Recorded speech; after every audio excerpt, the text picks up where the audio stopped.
So, tinuloy ko po. Ano po? Ngayong umaga nito, ang aking pong teksto na pagbabasihan ay itong binasa ko po kanina sa Galatians 5:16-26. Ang kukunin ko po dito ay 2 punto. Features of the whole of the life of the Spirit.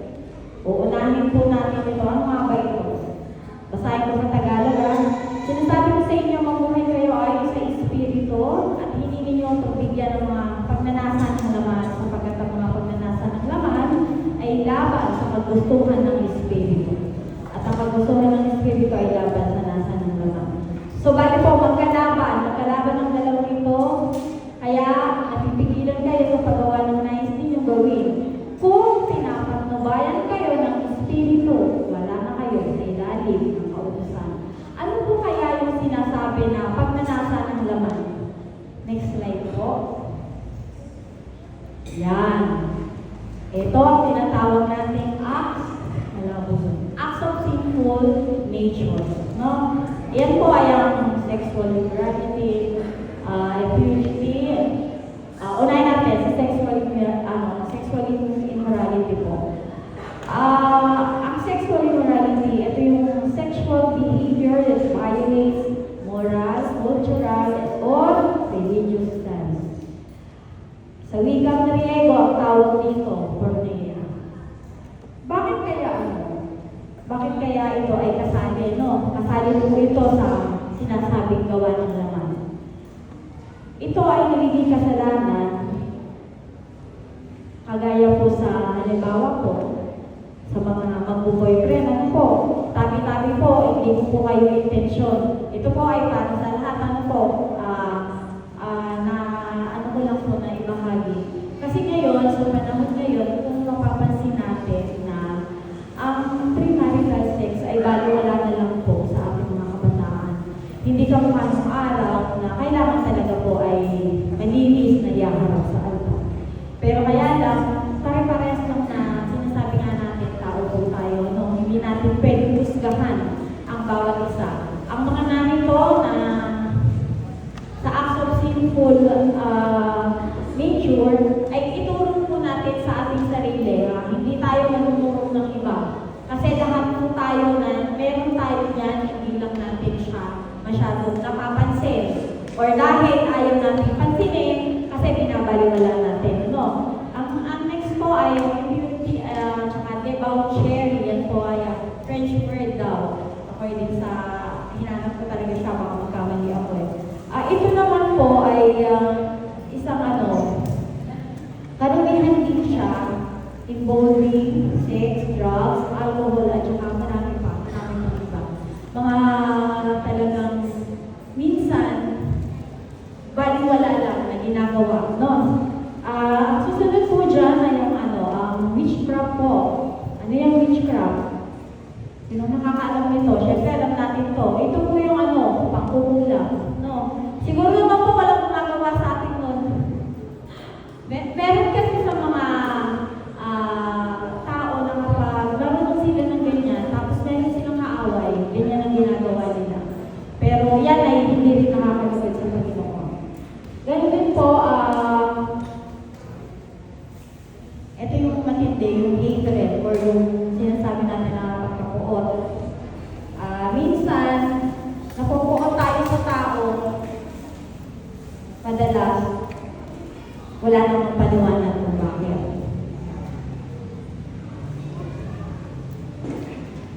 Ito ay nabubugat sa feelings of fear, anger, and perceived injury.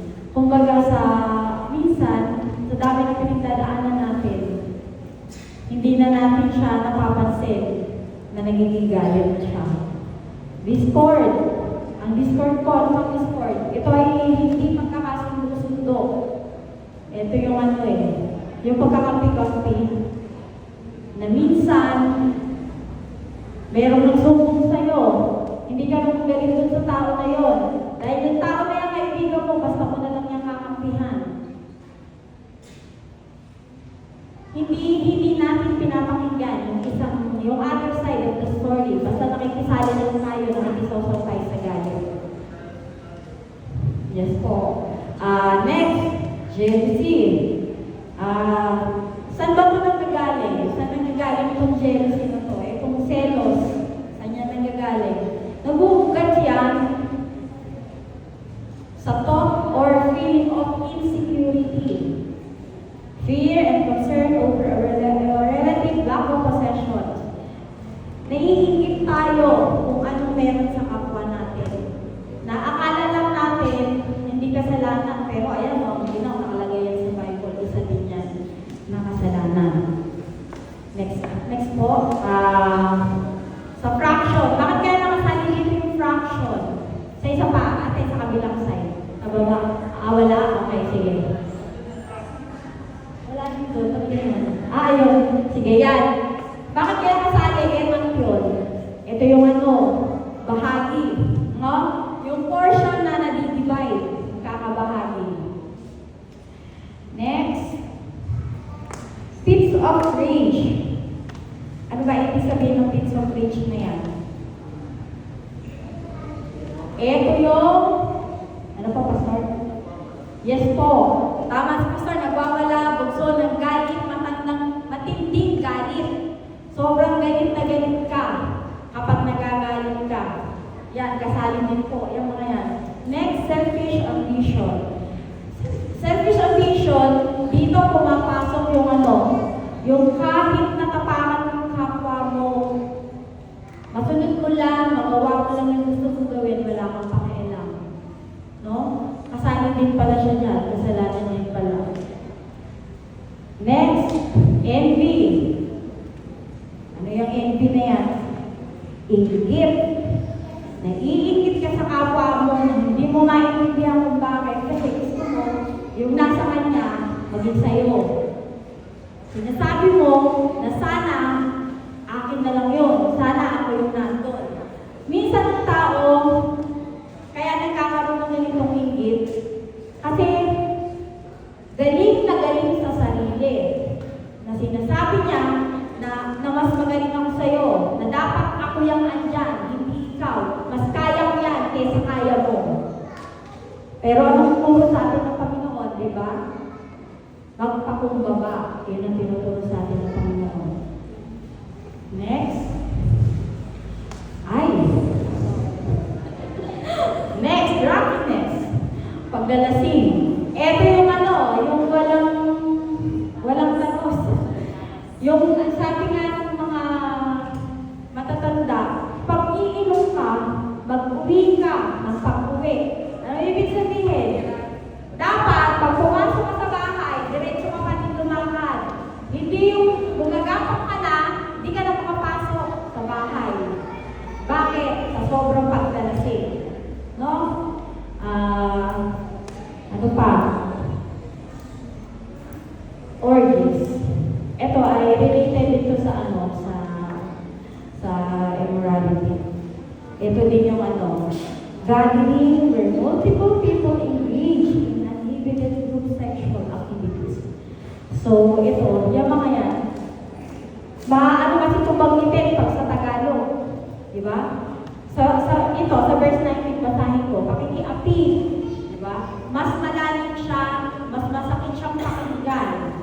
Pero, itong lahat na to, pakikiapi, kahalayan, kalaswaan, pagsamba sa Diyos-Diyosan, pangkukulang, pagkapuot, at pag-aaway-away, pagsiselos, pagkakagalit at kasakiman, pagkakampi-kampi at pagkakabaha-bahagi, pagkainggit, paglalasing, walang habas ng pagsasaya.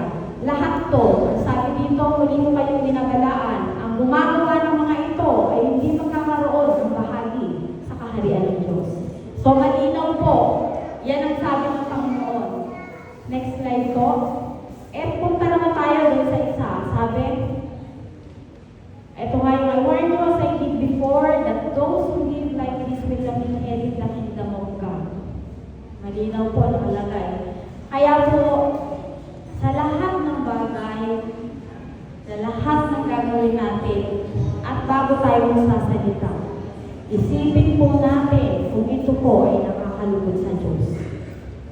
Next po. Next slide, please. Yan.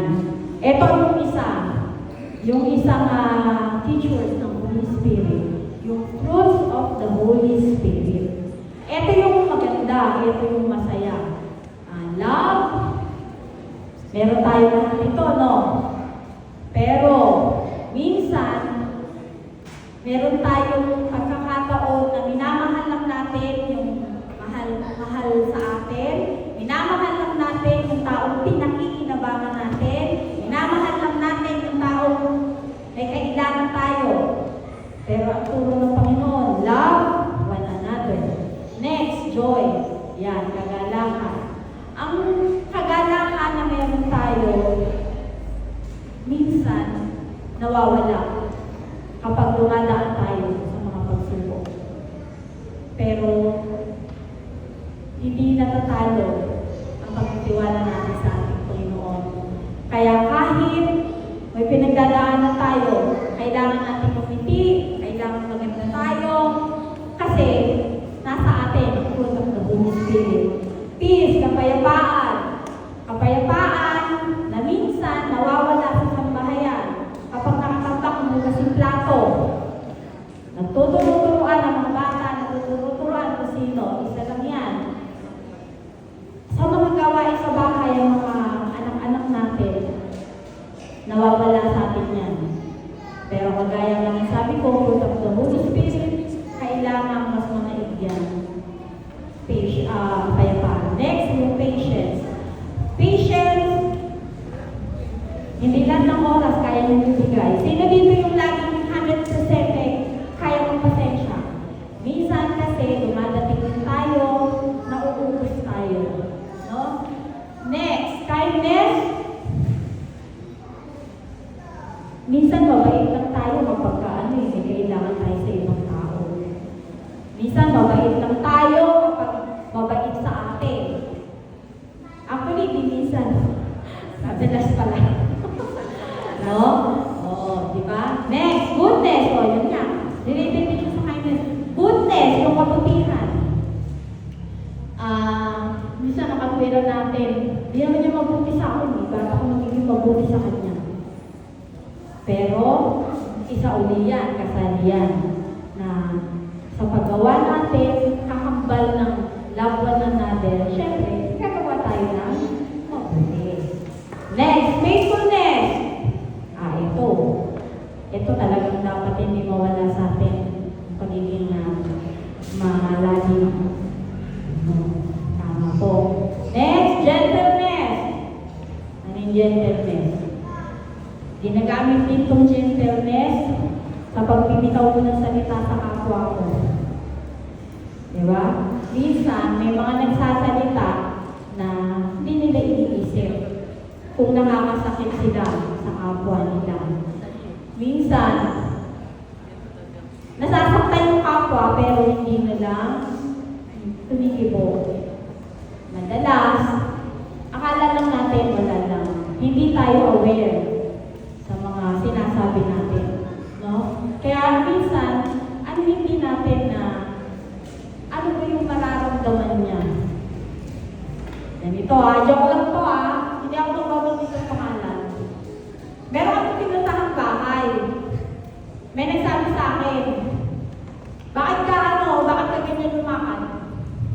Sabi ko kasi may sugat pa ako Meron nagsalita, sabi niya, putol pa May sugat na pa ako, putol pa na?